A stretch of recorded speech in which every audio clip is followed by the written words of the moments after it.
Hey guys, happy Saturday. I thought that I would just jump in here kind of quickly and chat to you guys about my buy swap sell freebie that I just created. If you're on my email list, you would have got an email about that. And if you're not, I will ads and stuff will be popping up soon, but I'm also going to upload it here on the page so that if anyone's interested in sort of learning about buy swap sell, hi Farah. Yeah, if anyone's interested in learning a little bit more about how to post in buy swap sell groups or how I post in buy swap sell groups, yeah, I'm going to attach that guide for you. So excuse me, just I am doing my stubby holders while I do this, but I really wanted to jump on here and answer some of the questions that I have been getting about it. So one of the things that so basically what the guide is, sorry, I'm all over the place at the minute, but my head's a mess. I just got home. So the guide is basically teaching you how I post in buy swap sell groups and how I get heaps of leads back to my website, or maybe if I want to grow my Facebook page. Hey, I haven't got my glasses on, so I can't read what anyone's going to write. Yeah, so it's how I post in the groups without getting kicked out. Like, I've never been kicked out of any groups before ever. And sometimes I'll post in like 10 to 20 groups a day. Facebook's never blocked me. So I don't know if it's just the way that I do it or whether I'm just lucky, but it's never happened. And I can get up to sort of, I think one time I got 60 comments and a whole bunch of DMs about stubby holders just from posting in just one group. Like, it was crazy. And quite often, a lot of those will turn into orders.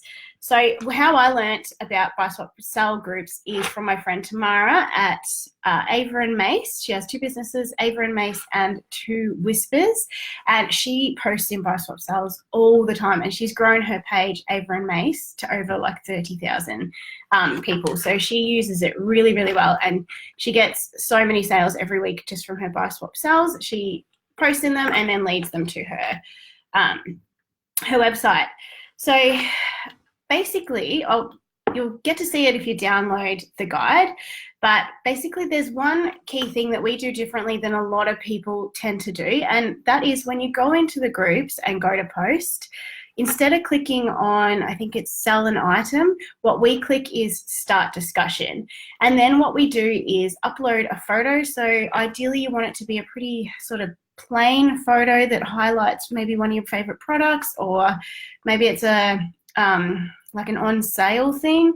I wouldn't put a picture that has like a crazy border around it, like, you know how people use those apps. No offense if you do that. No, I won't lie, I hate it.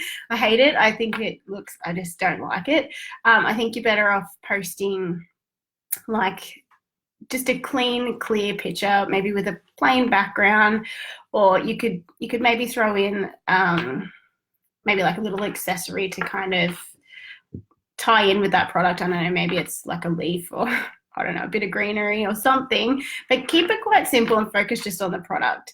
And then what you want to do is in the start discussion bit, you just want to write something really simple like, hey guys, have you seen the latest products?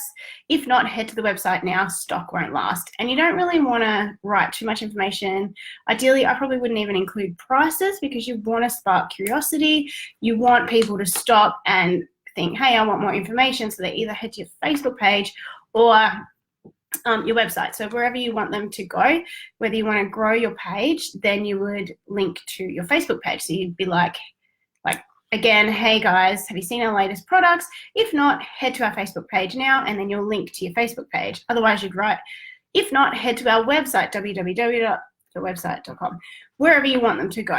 And then what that does is pretty much either forces the person to leave a comment, which, as you know, boosts your post, or it makes them click and head to your Facebook page or your website.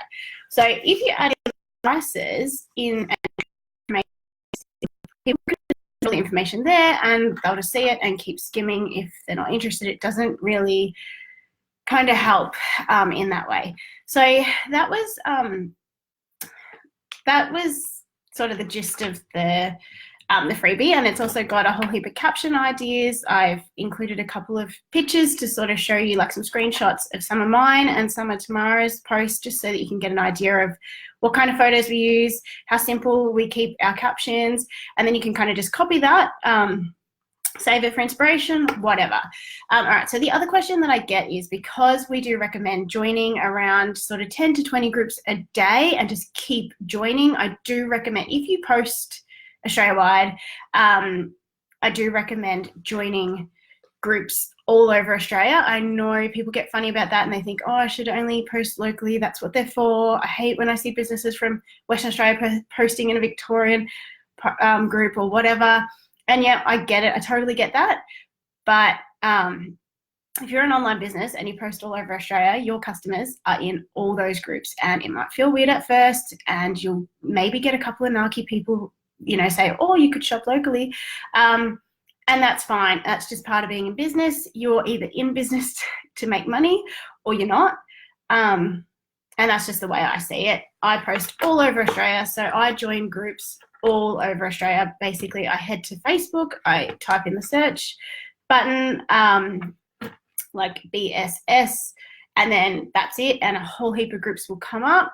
Sometimes they're overseas, so you just got to keep an eye out and make sure that you know the area, and you sort of only join groups that you know are in Australia. And so another good thing you can do also is, like, for the like stubby holders, we join a whole heap of sort of wedding groups and stuff, and we'll post in there because they're popular with brides. So we'll also type in like wedding buy swap sale, things like that. If you sell kids products, maybe you might want to do like baby goods buy swap sales, or, you know, kids accessory buy swap sale, all that kind of stuff. You can really niche down, and that will help you as well.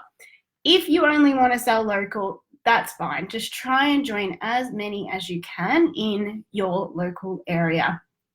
Just, yeah,